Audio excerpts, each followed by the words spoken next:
If you're experiencing lag spikes while playing EAFC 25, follow these steps to help improve your gaming experience. This guide will walk you through troubleshooting and optimizing your setup. Step 1. Check your internet connection. Ensure that your internet connection is stable and fast enough for online gaming.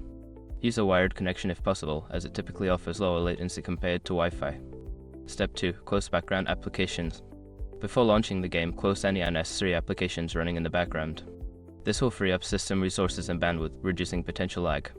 Step 3. Adjust game settings. Lower the graphics settings in EAFC 25. Reducing the resolution and turning off features like VSync can help improve performance and reduce lag spikes. Step 4. Update drivers and software.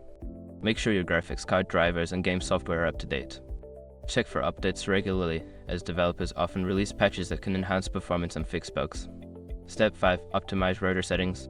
Access your router settings and prioritize gaming traffic. Enable quality of service OS settings if available, and consider changing the channel to reduce interference from other devices.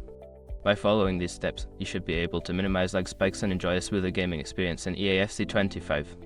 Remember to regularly check your setup and make adjustments as needed.